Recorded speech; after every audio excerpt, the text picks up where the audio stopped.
Hey y'all, this segment on Javon Baker is part of a longer audio podcast where I discuss things like J.J. McCarthy, the 2024 NFL Draft, and how teams entering the 2024 Draft might be approaching the quarterback position. I also discuss a concerning trend I've spotted with valuing certain rookie wide receivers after year one.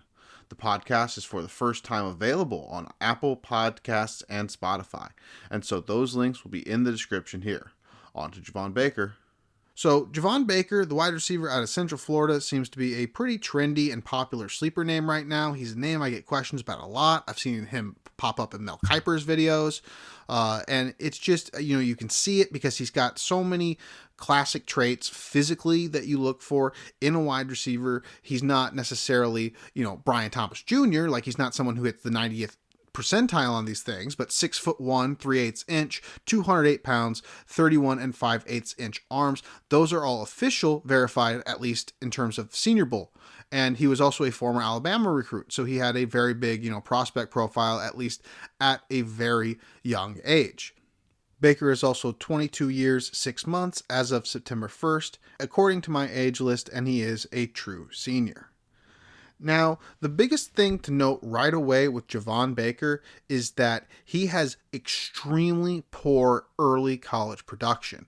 While what a player does at ages 18 and 19 may not seem very important, it has actually proven to be extremely important to produce by your second year and even in some degree by your first year to have a good chance of success in the future. Now, to be clear, that doesn't necessarily mean I'm going to, refuse to evaluate a player for the rest of his life just because he didn't get to certain thresholds at 18 or 19. But it is important to note that historically, players that don't get to those thresholds by 18 or 19 would not actually have been a bad thing for you to discount. It's also worth noting that transferring down or transferring to a program that is far below the level, no offense to Central Florida, of the program that you're currently at is also another kind of nail in a coffin for most prospects. Because the thing that people won't think about if they don't follow transfer portals too closely is that coaches talk, right? So take Jameson Williams. Jameson Williams had almost no production in 2 years at Ohio State.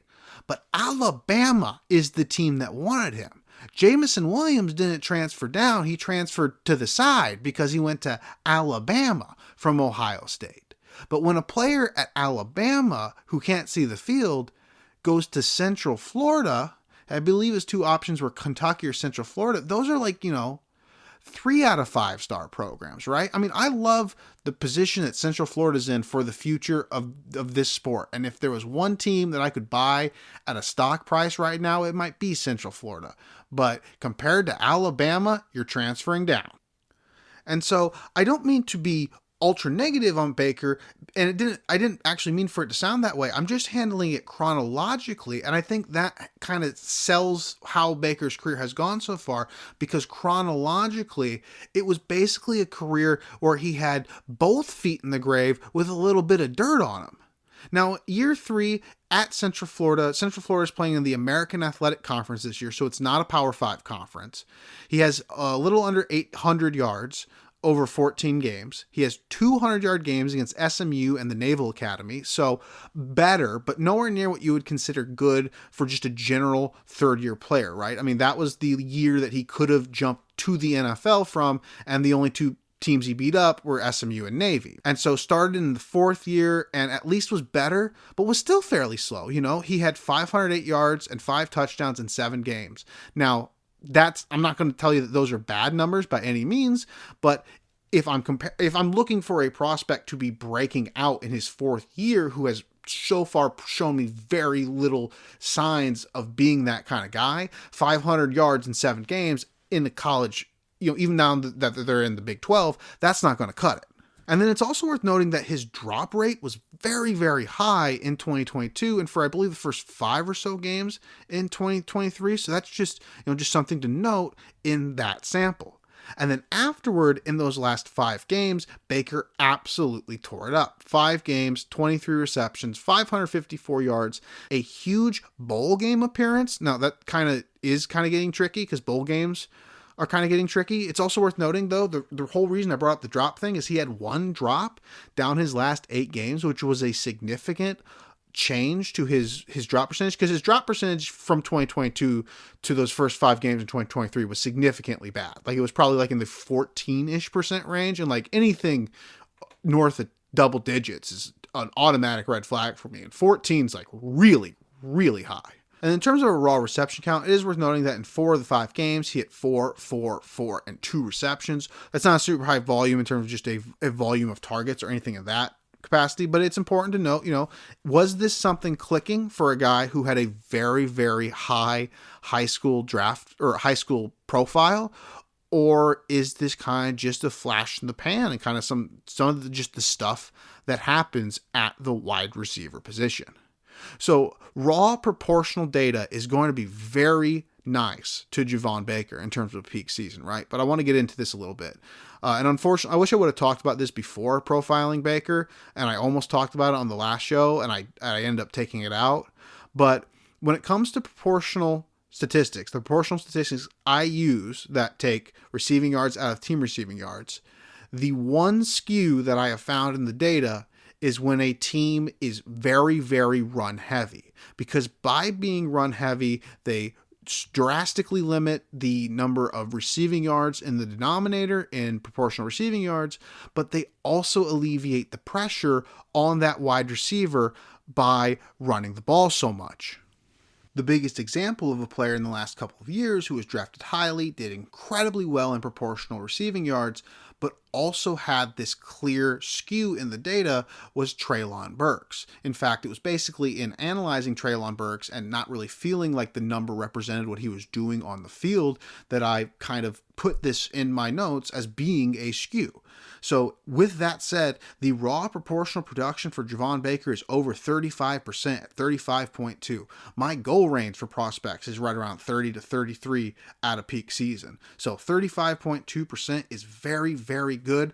But again, Central Florida ran the ball over 40 times a game. That might have included sacks, but even if you knock that down a couple, that's still a ton of carries. And one of the ways that you can see this take shape is one of the games that I watched was I believe, Texas Tech game, which was down the end of the season, and he would have had like 3 receptions for 30 yards in the game.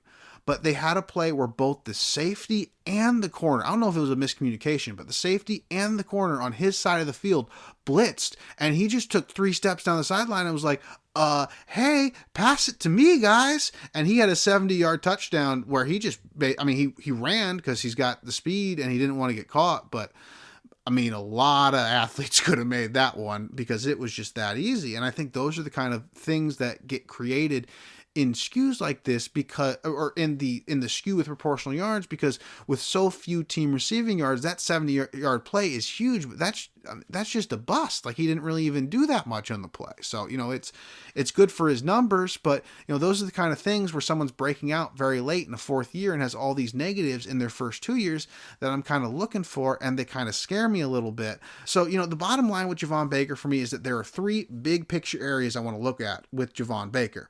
Number 1, the athleticism, and that is very good, and there's no doubt about it.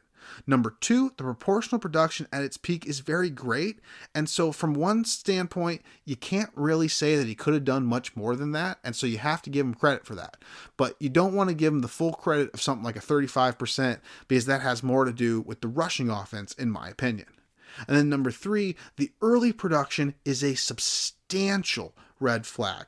Combined with the Alabama career, very few receiving yards and any kind of stats at all those first 2 years at Alabama, and then did not transfer to a program that would suggest that he had, the kind of marketplace that future NFL players transferring with 3 years of eligibility left typically go to, right? Again, no offense, but that's just the truth about where what programs have first dibs, right? You want the players who go to the programs that have first dibs. That's why, players like Isaiah Bond and Trevor Etienne looking towards 2025 have my interest, because when they transferred, they went to Georgia and Texas. So I will cover this a bit more next week in tiers, but Baker is firmly out of my big tier, which is my top 12 wide receivers. He's probably exactly where he was during the wide receiver 8 to 15 show, which is around honorable mention number 1 for me, which is, wide receiver 16, around the likes of Brendan Rice, Xavier Legette, and Jalen McMillan. And that's all I have on Baker. If you enjoyed the video, remember to like the video or give the podcast a try with the links in the description. Goodbye.